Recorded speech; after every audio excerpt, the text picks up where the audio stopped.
Welcome to Lovin The Loveboat, a fond and funny look back on the world's greatest cruise ship-based television show. I'm Istvan, singer, songwriter, and TV fanatic. And I'm Michelle, pop culture enthusiast. Join us as we relive episodes of one of the most watched TV series of all time. Occasionally deviating to pop culture charts unknown. So come aboard, we're expecting you for another edition of Lovin The Loveboat.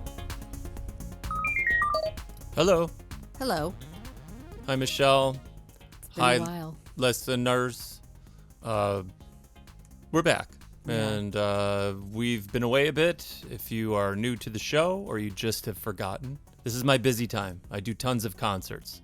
If you'd like to see some of that, some of the joy, some of the fun, some of the very hot conditions that I perform under, you can go to @IamIstvan. That is ISTVAN. That's my Instagram. And you can see some kind of really nice pictures and little bits of stories and stuff like that of the concerts that I give for kids and families. But what else have we been dealing with, Michelle? Her child. She has graduated from high school. Yes, and that has been a big deal, and we threw a party for her. Did the party go well? It was a success. It was a total success, you guys. I am no party planner, but we found a spot that is in our area, and everybody loved it and had a great time. And so it was really nice. She graduated, and we're very proud. We're very excited, but emotional about the next phase of life. But yeah, we've been very, very busy. So thanks for being patient with us. And again, we were confused before because of all the shows being kind of like out of order or missing or whatever. So we are on season 3. We are making every effort to do every single episode in season 3, and we do believe we are on episode 6 today. But don't sue us if we're incorrect.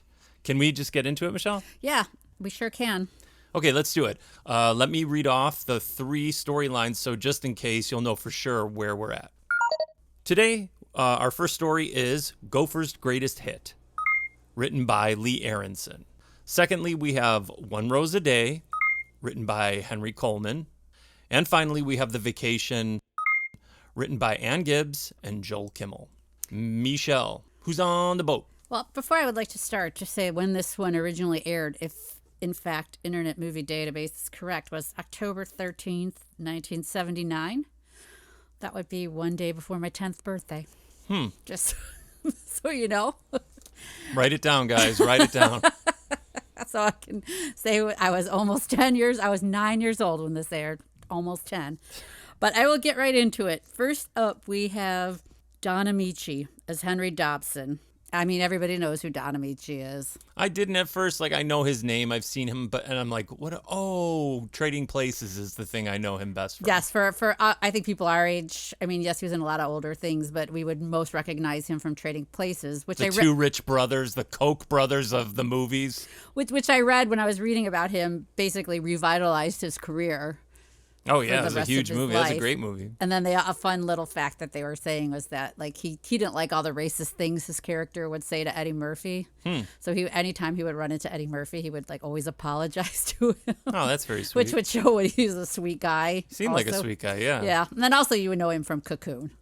Not me. You never watched Cocoon? No. Oh my God, it was like on cable all the time. Yeah, so it was on Golden Pond, and I I wasn't watched that watching one too. All right. Who else is on the boat? Next, we have Joanna Cassidy. She plays Joan Horner. Now, she's like one of those actresses, right? Like you recognize her, but you don't recognize her. You know what I'm saying? Mm-hmm. She was in Blade Runner. Oh, wow. She was in a lot of movies, 70s type movies. She was in Who Killed Roger Rabbit. She was like the sidekick. And then like she's still active, very active, which I like. She's great. She is great. Very pretty. Very pretty. And next up we have Conrad Janis, who plays Byron Horner. Everybody knows him from Mork and Mindy. Yes. Speaking of, you guys, if you hadn't heard me mentioning it and teasing it, we are connecting Mr. Conrad Janis, the dad on Mork and Mindy, that's how we know him best, with our previous guest, Mr. Peter Isacksen, star of Surf 2. Did you know that, Surf, too, that they're talking about that movie on How Did This Get Made? No, but I need to watch it. And I know you mentioned it to I me. started watching it because I'd never heard of it before, and there was Peter Isacksen. I don't know how he didn't win an Academy Award for his performance in that movie.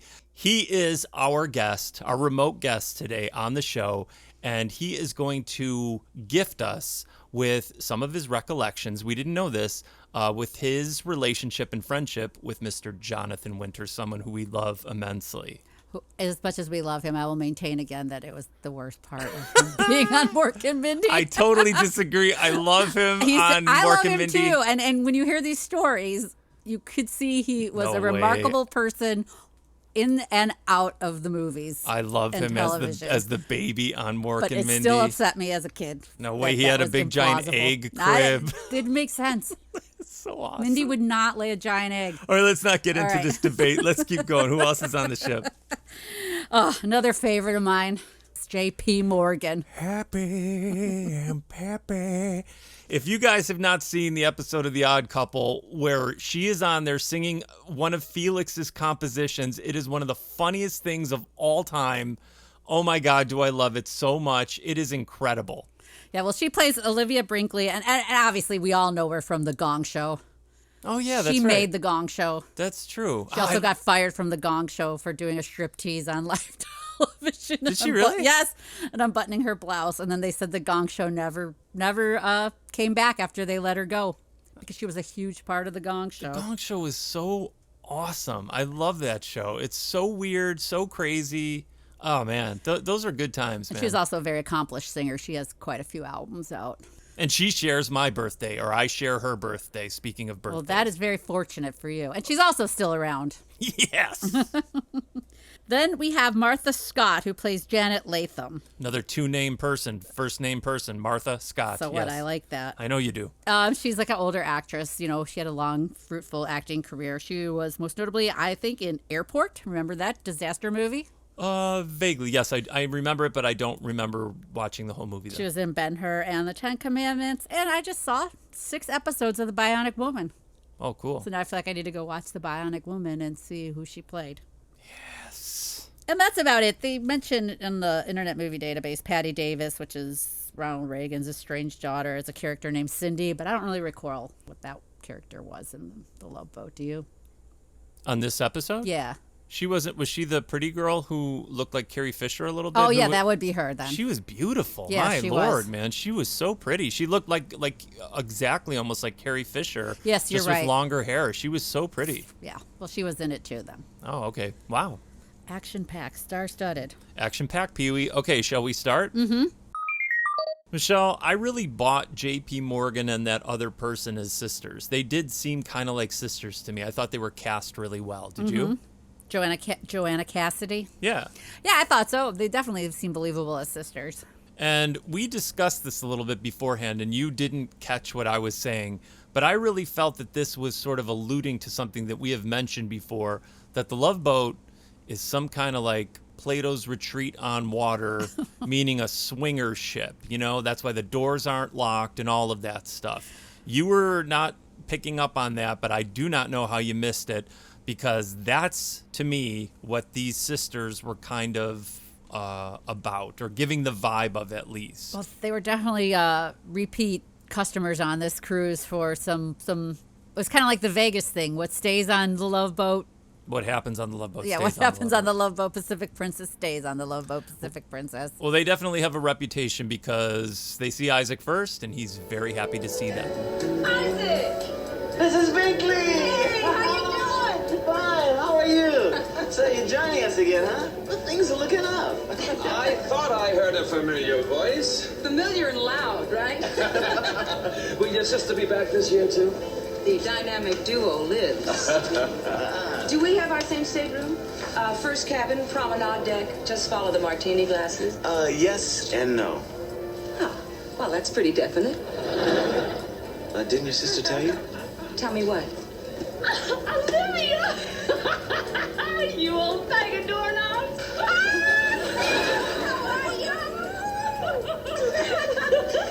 Okay, enough small talk. Let's raise hell. Things are going to be a little different this year. Why? I'm still young and desirable. Well, because Byron's coming with us. You brought your husband? Well, yes, but we'll still have fun. Sure. We'll lock him in the closet. Michelle, an eerie thing about this episode, much like me having a flower for you every single day of our relationship together, they stole that from our life. Oh, sure. And they're using it as one of the storylines because what is the older woman's name? Janet Latham. Janet comes on board. Why did she even come on board all by herself? She's taking a cruise by herself? I guess I always find it odd when these, especially older, when she's a widow, gets on a cruise by themselves with no family, nothing. Yeah, but she gets on board and finds out that there's someone looking for her. And like many people, it's your friendly neighborhood florist. Hello. Welcome aboard. I'm Gopher Smith, the assistant person. Hello, I'm Janet Latham. Oh, Mrs. Latham, there's a gentleman looking for you. right. For me? Here? Are you sure? Yes, ma'am. He's waiting for you in the lobby. Well, this is quite a mystery. I'll show you.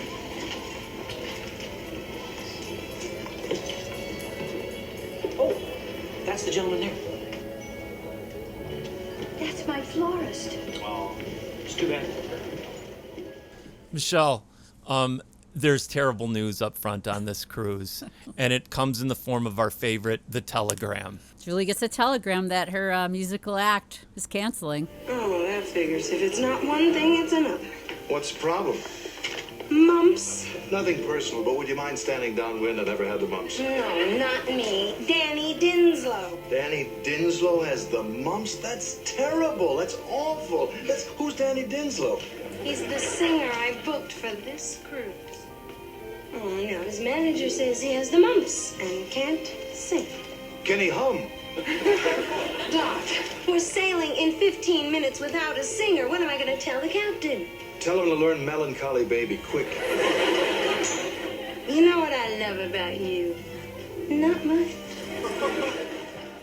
Now, Michelle, I have a question for you. Ready? Sure. And you have to answer this quickly. The person who was supposed to be on the ship, his name was Danny Dinslow, okay? That was the performer that was supposed to be on board. Who do you think would make a good person to play whoever the hell Danny Dinslow was? I have one. Maybe like a Frankie Avalon or a... But he was already on as I some know. sort of computer expert. But again, they do have people You could come on again. as different characters. You're right. Look at Buddy Hackett. Yeah, Danny, he would be good. I was going to say a young Adrian Zemed to like break him. Oh. Because he could be kind that. of like a leading man, but also he has a fun, cartoonish quality to him. So I thought like Adrian Zemed would be pretty good. Michelle's his med head, as am I. I am as a med head. Well, that would have been good. He would have been super young. All right, that's all. This is my little deviation. I just wanted to see what you're saying. But yes, they don't have Danny Dinslow on this cruise, and Julie is thrown into a pretty big predicament and dilemma, and she needs to find someone quick. Istvan, Yeah. how much does it cost you to give me a rose every day for 3 years? You know what? That would ruin the romance, Michelle, and I can't divulge that information. It's not cheap. I'll tell you that much. I'm sure. But that's the thing. Gopher, as he gallantly helps this woman to her, she gets the personal treatment of having him take her to her cabin. Well, she shouldn't be traveling alone, an older woman. Sure, you don't want to get attacked down the hallway to your room. Well, it's wild, as you're establishing on this Yeah. And, he encourages her to go, like, find people and stuff like that. Mm-hmm. But she gives everybody the full backstory about the rose. Promenade 343. That should be right here. I'll open it up for you. Here we are. You're home. Away from home. Thank you, Gopher. I suppose I seem like a dunce, but I've never traveled alone before. Oh, well, you won't be alone for long if you get out and mix and mingle. Is that as dreadful as it sounds? No. Besides, it looks to me as if you already have an admirer. Henry Dobson? Oh, no, he just delivers me a rose every day. Oh, my husband was a very romantic man. Every day of our marriage, he sent a single white rose to me. And even though he's been gone now for 3 years, the roses keep coming. Wow. That's the most beautiful thing I've ever heard. You know, Michelle, you know what movie that is going to be hard maybe for you to believe that I have never seen all the way through? Oh, boy. Blade Runner. What? I've never seen Blade Runner all the way through. I know so much about it just through people who love it that we like or that we know. And, I've never seen it all the way through. So you're telling me that this woman, Joanna Cassidy, is in Blade Runner? Yes, and I have not seen it for quite some time. And in fact, it's one of those movies that when you hear about it, because there is a lot of talk about it, because there's Blade Runner 2 and Rutger Hauer's in it. I love Rutger Hauer. I do too. I loved him in what was that movie? Lady Hawk. Remember that movie? No? No. In fact, our English, when I was in high school, our English teacher showed it to us as part of our English studies. But my theory was she had a crush on Rutger Hauer, so that's probably why we got to see it. You know, I English saw class. that final scene in Blade Runner, the whole attack ships on fire and all that stuff. That's pretty famous, and he is really handsome. Like it's raining on him, and that scene is really good, and it's out of context. I have no idea what's going on, but maybe I could we see should that. watch it.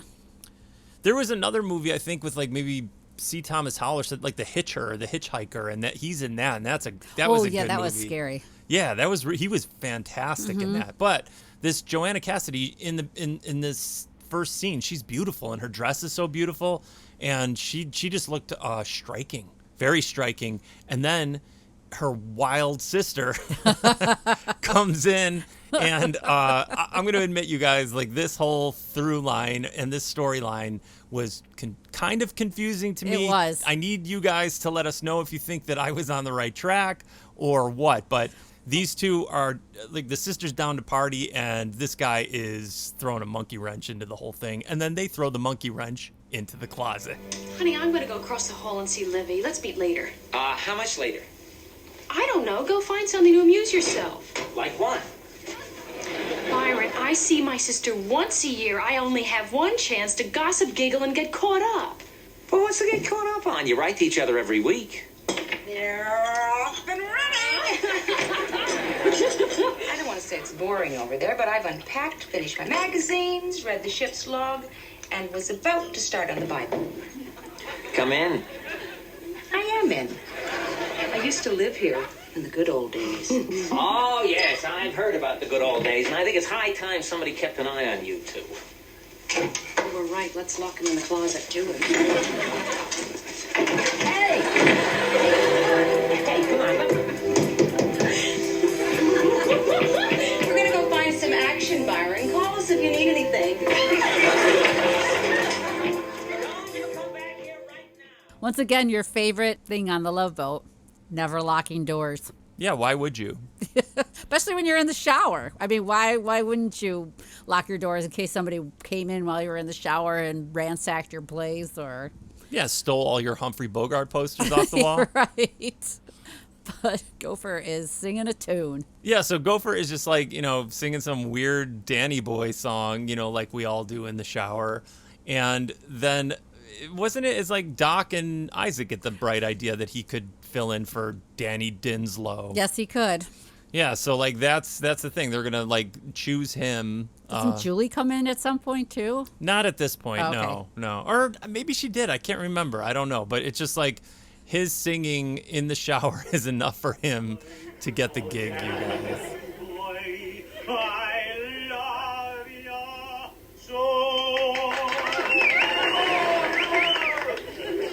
You guys. If I knew you were coming, I would have saved some hot water. Gopher, you're fantastic. Oh, thank you. Well, I work out and avoid between meal treats, so... How'd you like to sing for the passengers? Oh, come on, I'm not a performer. Oh, you could have fooled us. Oh, Danny Boy! Come on, I sing in the shower. You sang for the crew show. Yeah, but that was different. There I was hamming it up with my dad. I couldn't get up in front of an audience alone. Julie Singer is sick. Now somebody has got to go on. Well, get yourself another somebody, because I am not going to make a fool out of myself. Oh, Gopher. Hey, tell her you don't argue with a man in a wet towel. He's right. He might decide to snap it at you. Now, if you will please excuse me. If you will please excuse me. Please excuse me. An interesting performance with fine music and lyrics. The costuming, however, left much to be desired. Out. Did you notice that there is a different lounge on this Love Boat episode? What do you think? Of course I did. It's like I want to be there so bad. Someday. Yeah, this one was fantastic. It was different. It was like classy. kind of shot. Oh yeah, I liked it a lot. It looked really, really nice. And again, everything back in that time is what is missing, in my opinion, now, which is darker places. I like to be in a dark place. There's a lot of if brass. I'm going to have a drink or like a meal or something, like everything's so bright and I don't like it. Or there's TVs everywhere. Yes, get rid of the televisions. You know why? Our candle holder is all over this cruise. It really is. It's everywhere. And a different. It's so used that they had to do another one in there that's slightly different. You know what we need to do? We need to look and see if we could find that candle holder and like bid on it or something like that. How great would it be if we could find that somewhere in like Hollywood memorabilia? Like it's probably in a warehouse somewhere if it still exists. We need to start hunting it down and getting it because it is Candy Spelling's home or something. Yeah, I don't know. Like Reagan's daughter. It's the other star of this episode because it's everywhere. And the old people are in this nice lounge. And you know what? The story between these two, as weird as it is, that it's some like stalker florist, you know what I mean? Right. Like loving her for the last 3 years from afar. It actually is very sweet the way that they handled these two together, I thought. I thought so. I really liked it. It was just a cute little storyline between the two of them. Don Ameche was adorable. She was adorable. And I just liked all basically of how they handled this little romance. Well, how long have we known each other? 6, 7, 8 years? 11. But who's counting?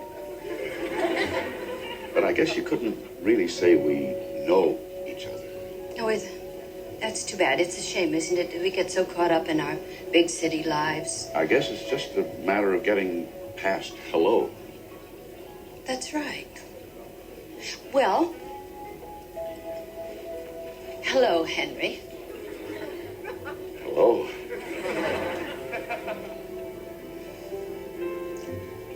Now what? Will you have dinner with me, Mrs. Smith? I'd love to have dinner with you. Good. And it's Janet. Janet.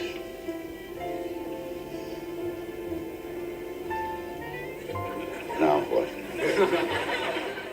Michelle, I was really kind of confused about the sisters and, Well, or Mork and Mindy guy. well, I don't understand why he's there, but maybe it's because he doesn't trust his wife after she's been going year after year on these cruises. And we know why.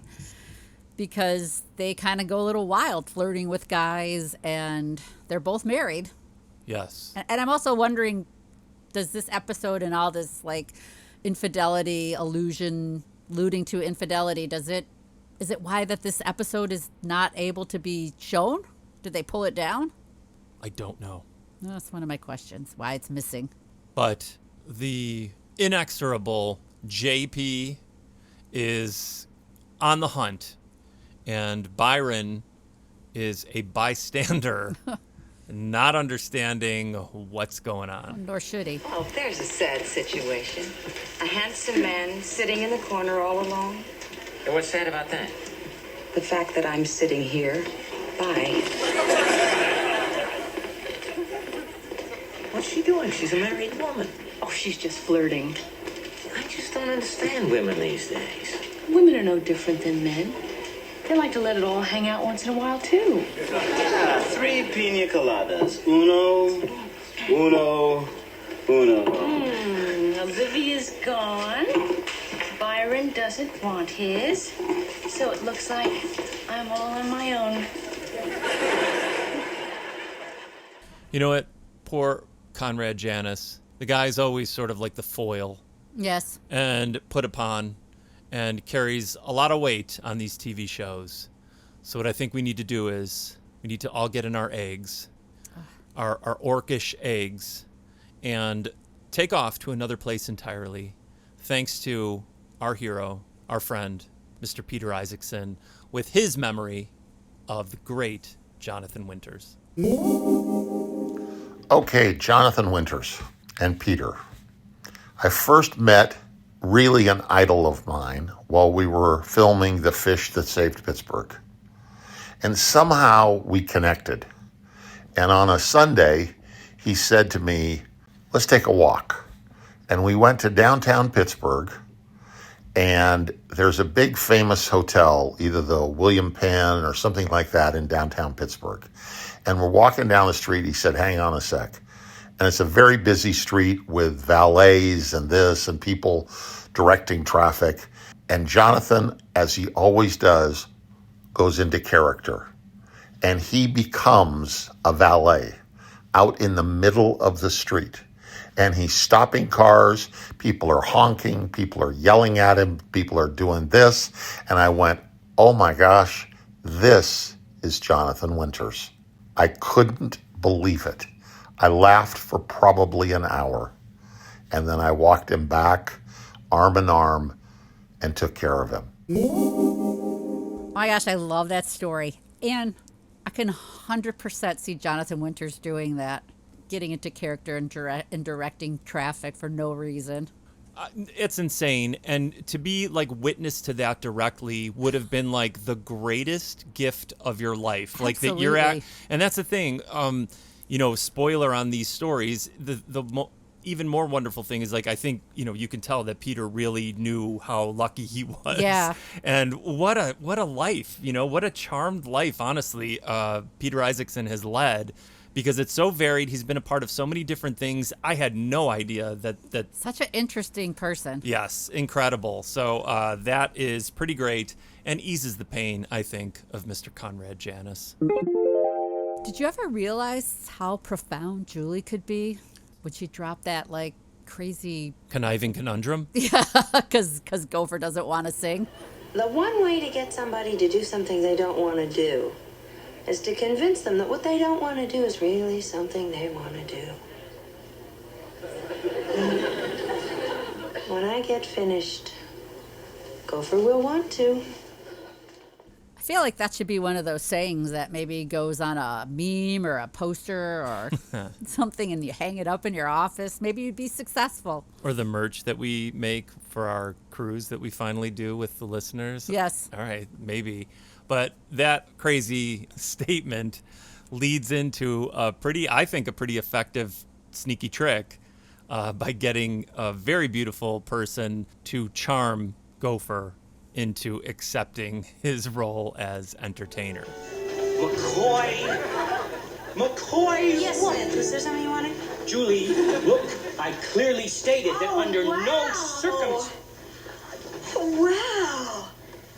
This is you, isn't it? Well, yeah, it's me. You're singing here tonight? Well, actually, I'm just, Oh, I just love singers. They make me feel so sexy. Oh, really? Oh, yeah. I just can't seem to control myself when a man sings to me. Oh, really? Smith, What? did you want to say something to me? Yes, Julie, that is, gotta go rehearse with the band. All right, I have a question. Yeah, Is there a print shop on the ship? I don't know. How did they make that poster so quickly? Yeah, it's a great question. I have no idea. There must be. I don't know. Right? Yeah, there must be. I don't know. That's, Right next to the kitchen. you're insane. I did not. PJ, remember PJ? She's PJ Muldoon? PJ Muldoon's making stew, and then she's printing up posters. No. Dude, you know what? Hang on. You know what? I heard something else, and I told you this already, that I was listening to something else, another podcast that I love, and they were talking about various different people, and Ted Knight is on an episode of Bonanza way back in the day, and that he was going through, like you do, the sort of like his history, in like movies and television, and then he said that Ted Knight plays like a competing captain of a ship on the Love Boat, and it's making me want to see that episode. So it's things like that are like, I think you said it, like maybe it just gets weirder and weirder, and I think it might be, because I was like wary of like what's going to happen in the future, but maybe it just gets so off the rails that it's going to be completely fun and nuts, because that sounds pretty great to me. Sorry, but I had to bring that up. Well, that Patty Davis little incident really did a number on Gopher because he comes out firing on all cylinders when he's going to perform at the poolside. It really worked. And it was pretty great. I thought it was a great scene, didn't you? I did too. He's in a big pink coat and he's kind of doing like a lounge singer thing. And it was funny because they utilized Captain Stubing in a really funny way. Uh-huh. Don't you think? I Did think you see so. when he touched his head? Yes.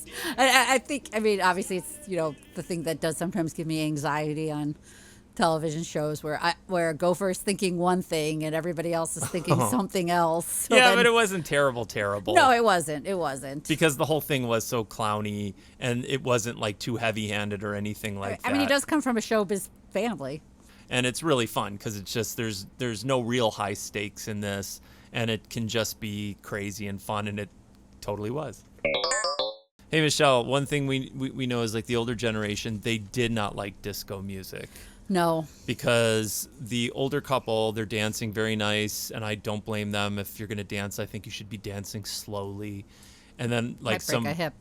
Yeah, some weird instrumental disco music comes on and they just we're out of here, and then they walk in the cool hallway of the ship. Oh yeah. And then they have a really sweet moment together because they really are hitting it off with one another. I'm very comfortable with you, and I wasn't sure I would be. Why? Am I so forbidding? Oh, no. I was just afraid. I've never taken a risk in my whole life. Neither have I. Change is so frightening. So staying in one place.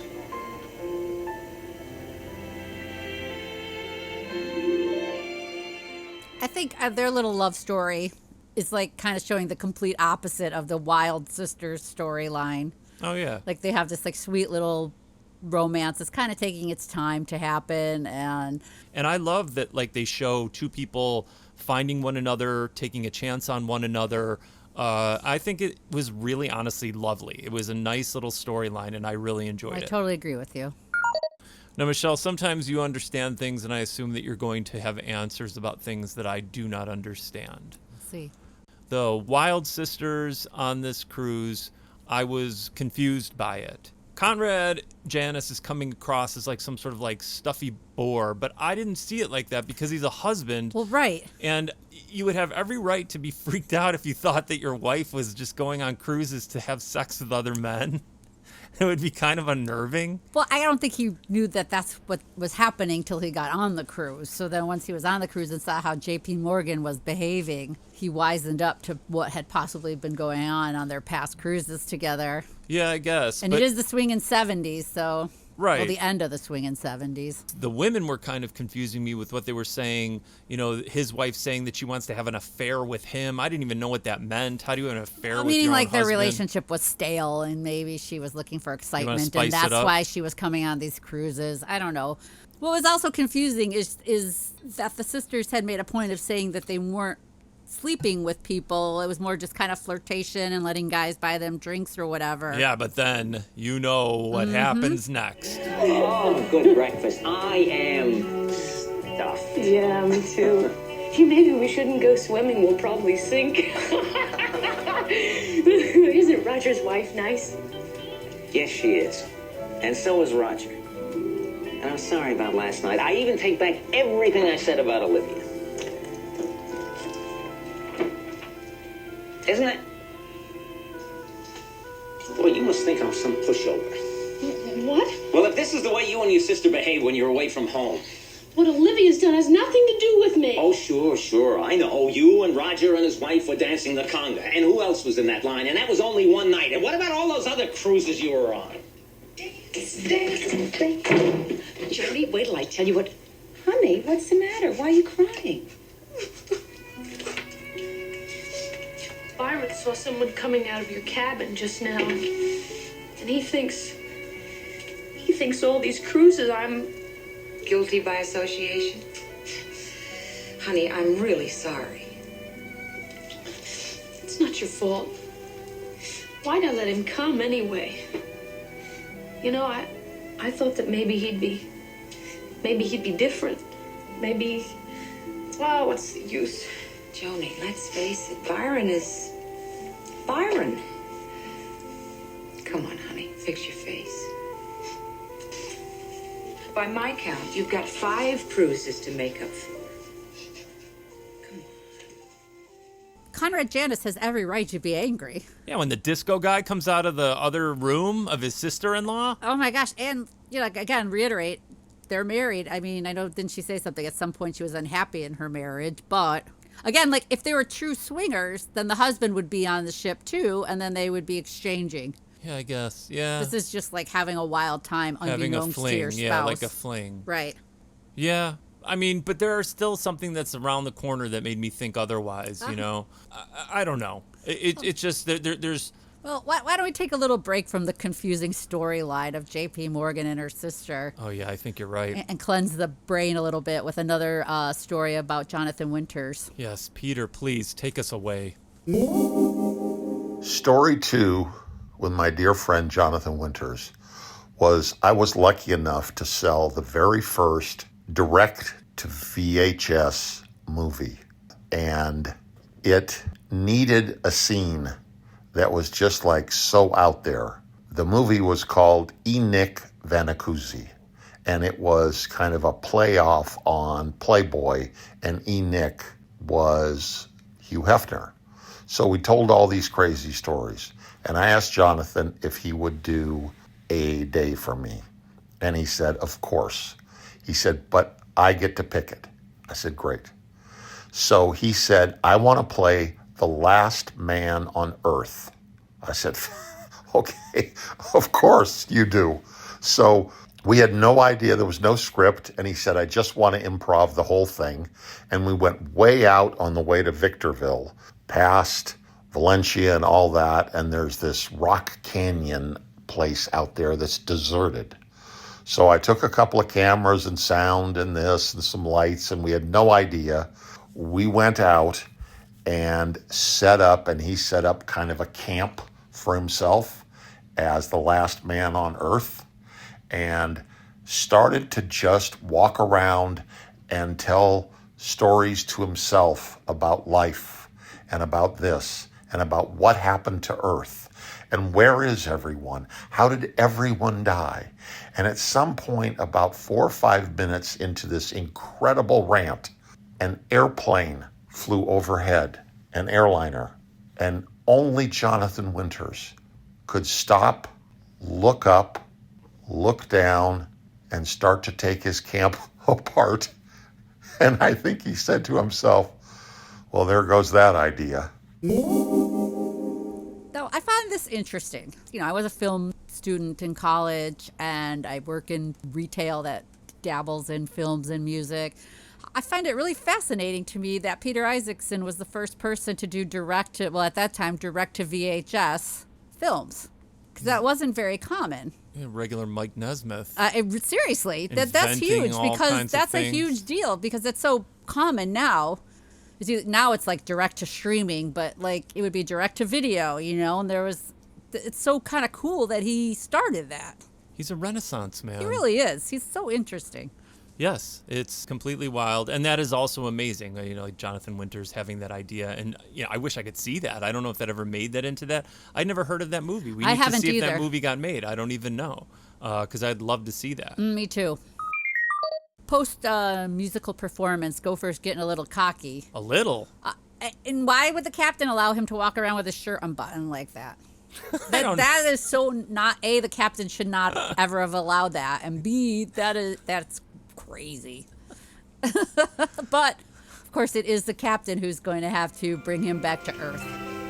Oh, Julie. Yeah. I want to talk to you. I'm thinking maybe we should change this poster. I want to lose that gopher. It's too undignified.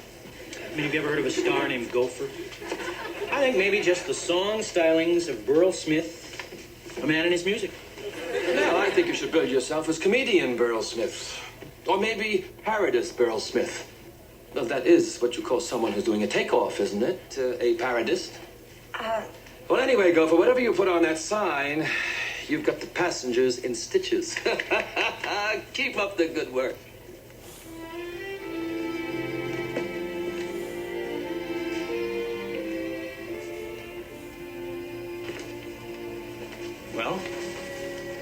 I gave you all a good laugh. Now, the captain didn't intend to upset Gopher. He thought Gopher was in on this joke. Yes. You know, he was not being mean-spirited or spiteful or anything like that. He kind of like cosmically redeems himself by giving some very wise sort of like, I don't know, a wise observation to, or just like a very progressive observation to Conrad Janis, who is in the grips of, I don't know, like wondering if his marriage is even going to continue because of what he's seen.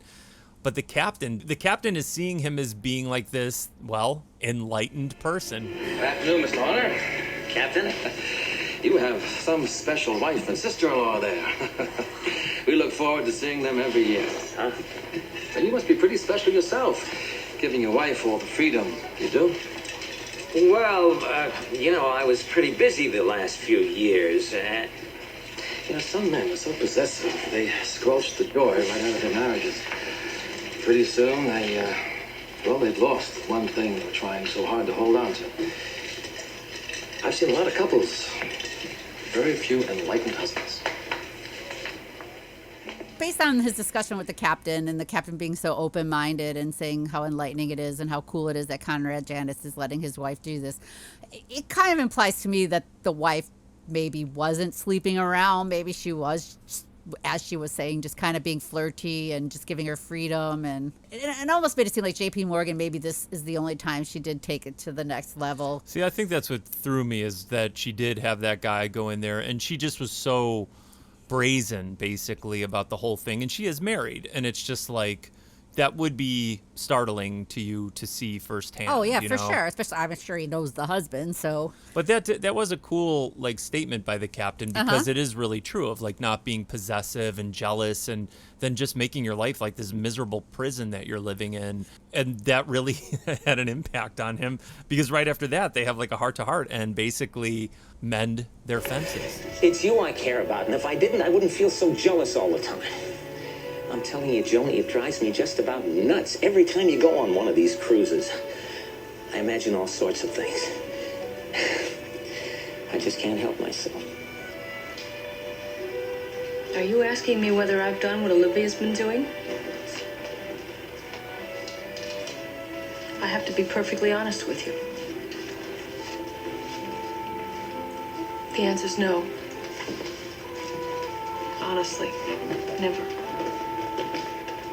Oh, and there were plenty of opportunities. It could have been dangerous, exciting, and fun. But the fact is, I've been waiting to have an affair with you. With me? You're all the lover I need, Byron. Only you're not always there when I need you.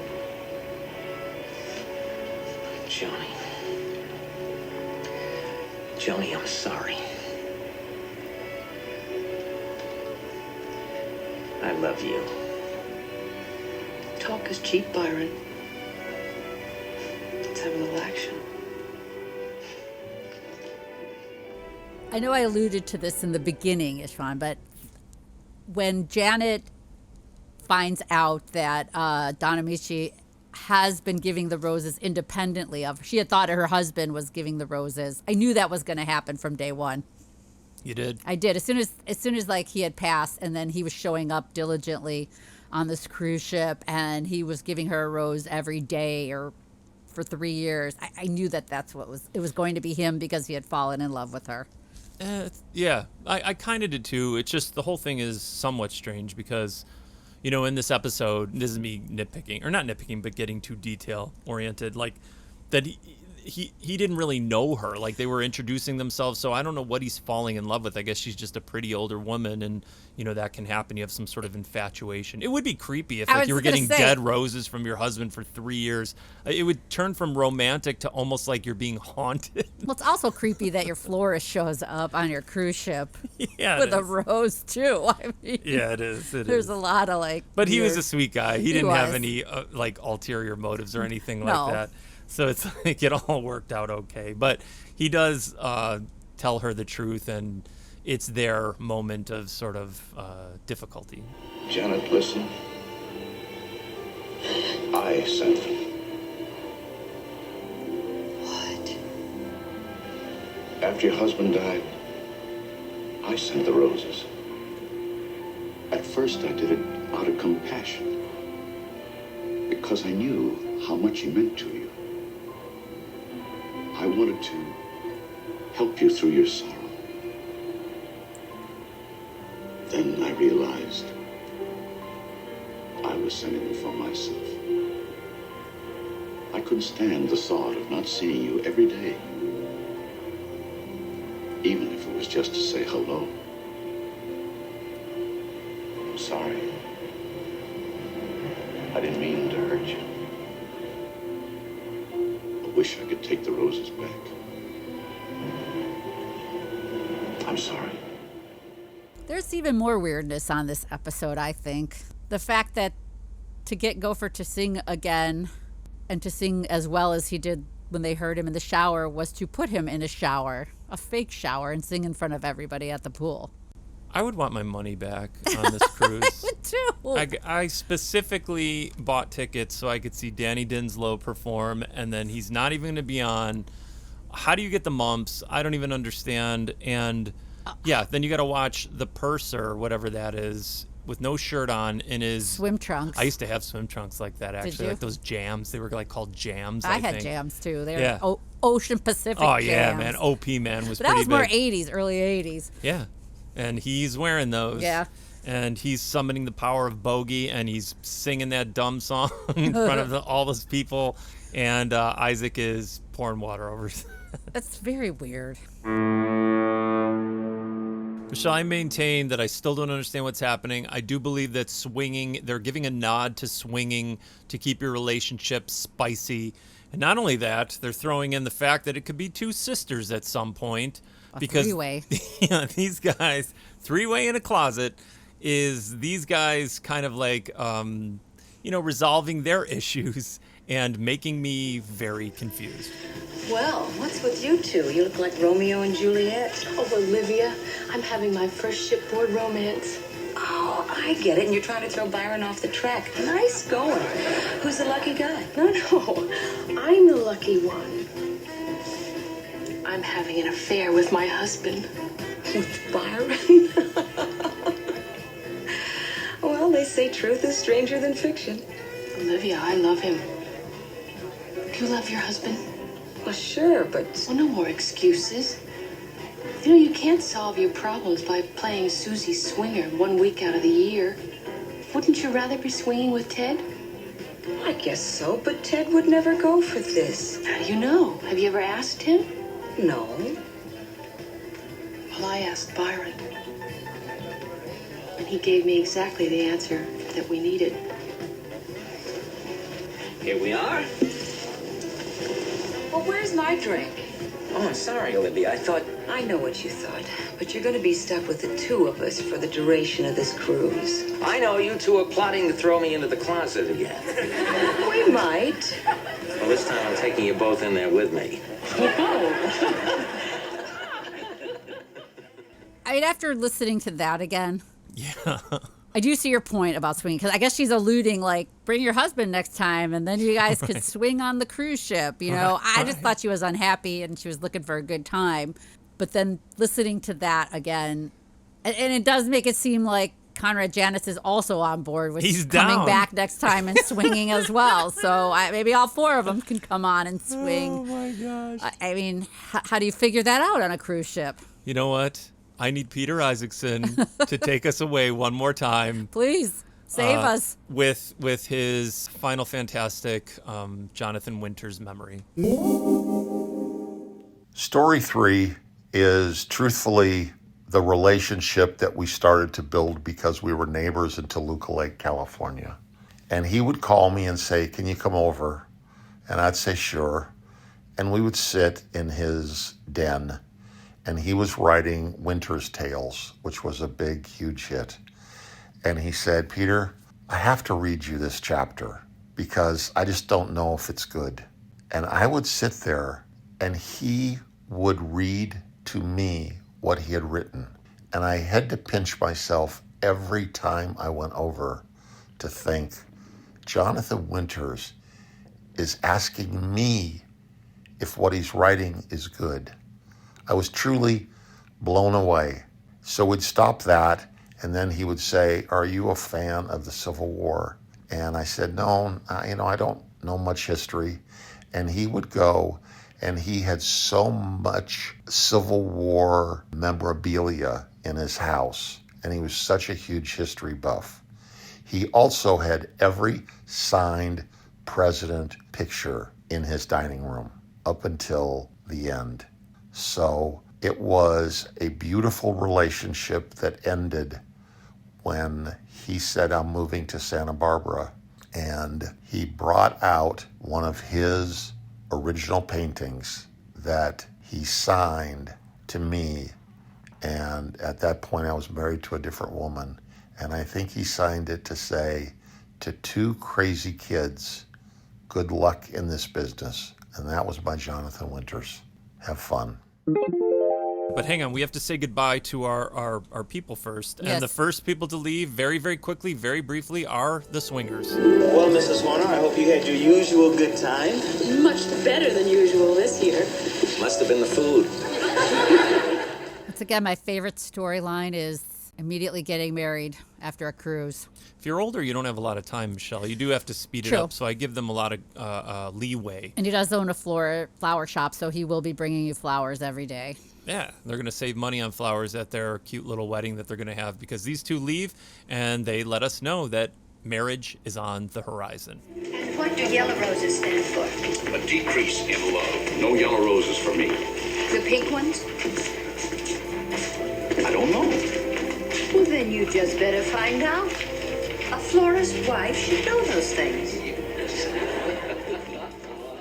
And keeping the storyline of Gopher weird, it ends on a weird note with Julie gifting him with a rubber tuxedo. Oh, Julie, you didn't have to do this. Well, I wanted to thank you. You really got me out of a tight spot by filling into that singer. Hey, you should save the paper. Is it somebody's birthday? No, I just wanted to help boost Gopher's singing career. Oh, I love it. What is it? It's a rubber tuxedo for when you and your shower open in Las Vegas. Thank you.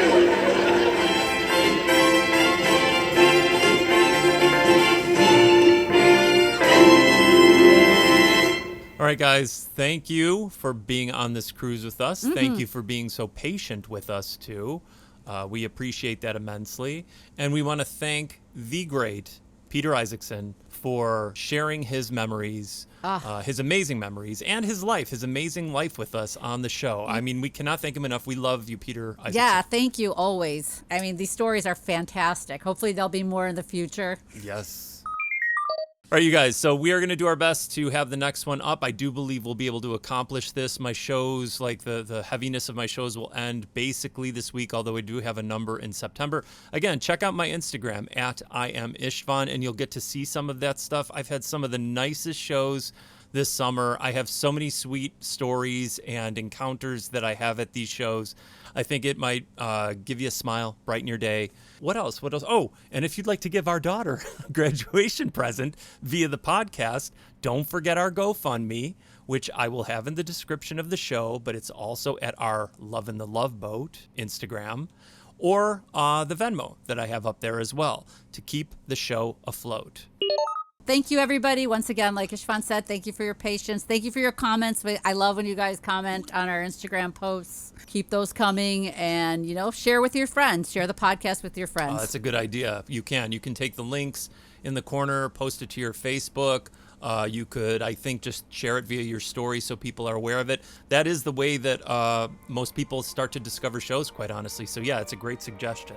And then meet us back here in 2 weeks' time. Absolutely. For the next episode of Lovin The Loveboat. But until then, I am Istvan. And I'm Michelle. Captain Stubing, please come to the bridge.